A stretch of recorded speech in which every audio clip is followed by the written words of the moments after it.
இன்றே டவுன்லோட் செய்து உங்கள் ஃபேவரட் ஷோக்களை என்ஜாய் பண்ணுங்க. எங்க கல்யாணம் நடக்க கூடாதுன்னு வேண்டிக்கிட்டியா? அந்த மாதிரி வேண்டுதல்லாம் நீதான் பண்ணுவ மித்ரா. நான் ஆதி நல்லா இருக்கணும்னு வேண்டிக்கிட்டேன். Wow, super. ஆனா அதுக்கு நீ ஏத்துற விளக்கு எரியணும்ல.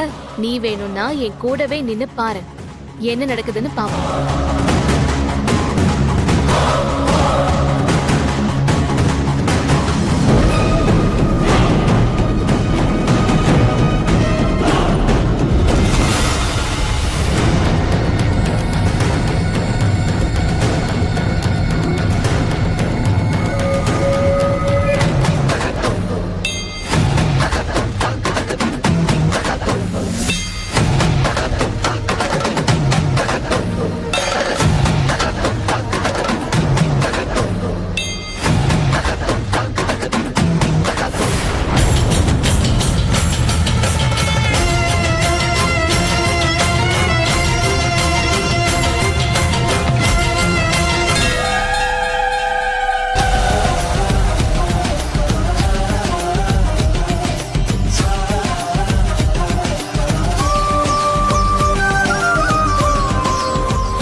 மித்ரா, நல்லவங்களை கடவுள் கைவிட மாட்டார்னு இப்போ உனக்கு புரியும் நினைக்கிறேன்.